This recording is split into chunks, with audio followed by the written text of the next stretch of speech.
Good morning, John. Good morning, Brian. You're going to talk to us about the Tavistock Institute, London.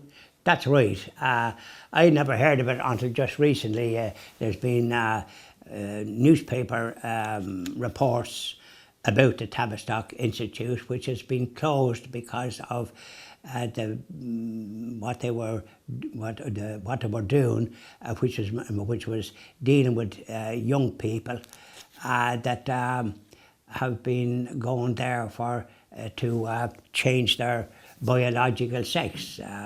Boys wanting to be something other than boys, and girls wanting to be something other than girls. Very dangerous for young people that are often confused about many things, and it's very difficult to understand what kind of parents they have to allow such a thing to happen. And in this country, over 200 children were sent to that institute by the HSE. This is something that I don't think anyone ever knew about. The children, we don't know what ages they were, but they must have been still under the guidance of their parents, whether a man and a woman in the traditional marriage, perhaps without any Christian or spiritual foundation. For all we know, because it's very difficult to understand a normal family allowing that kind of thing to happen, and dealing with the children themselves, families which they're responsible for their guidance and upbringing and that, because children are often having various problems about this, that and the other, and that's what good parents do. But so any parent, depending on what sort of parents they were, whether they were men or women or some other type of parents, that permitted this to happen, and 200 children paid for by the HSE. So how many more? It says over 200, and now apparently they're liable to be soon, because what the Tavistock, the procedures they adopted, these blockers or whatever they call it, to change the hormones and what have you of a boy or a girl, a very dangerous procedure.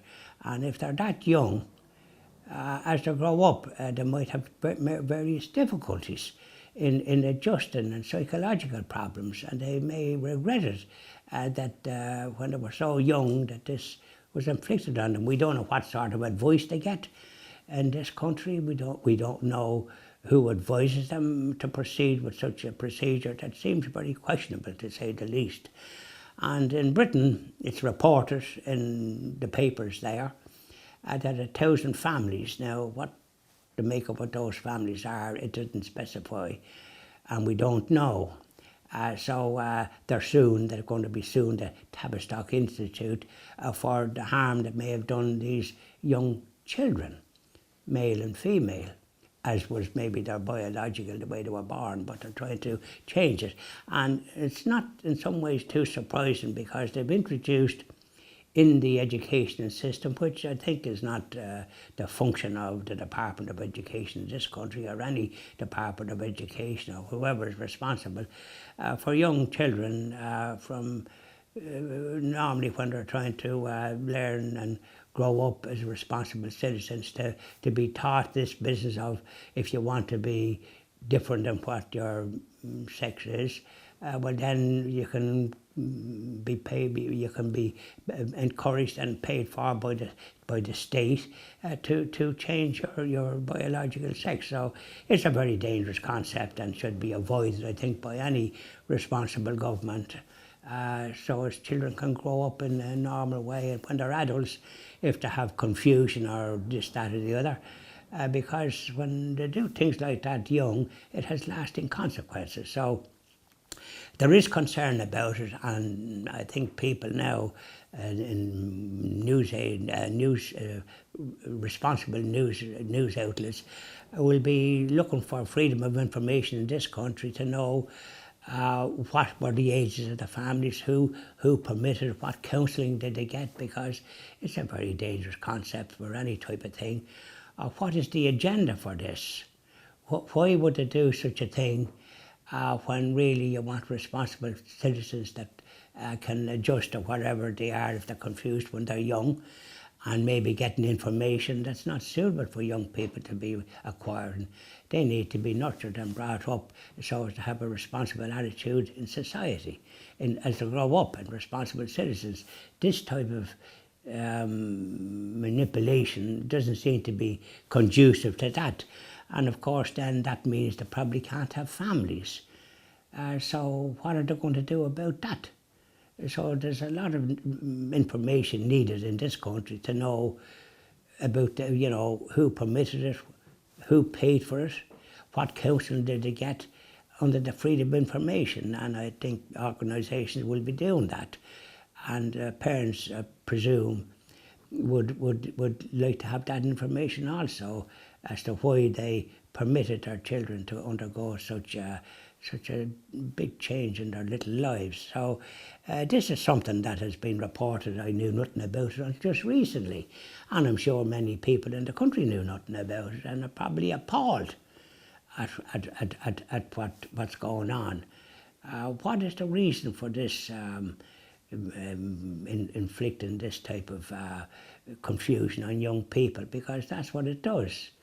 Young people are easily confused, and so if this is what they're teaching them, what is the agenda there?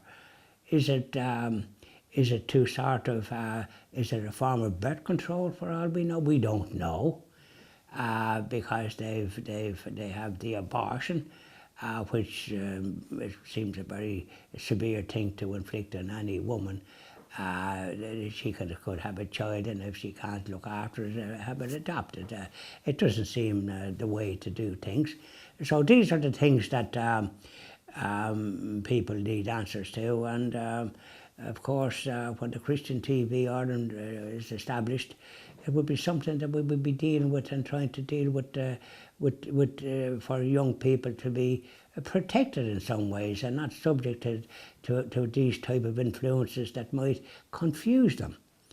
Because people can be confused if there's an agenda, and the secular agenda seems to be geared along those lines. In some ways you wonder, is it good for society? It looks to me as if it's not. So we'll be investigating these things when we're established. But I'm just raising these issues now because they're in the public domain, and people need answers. Thank you, Brian. Thank you, John.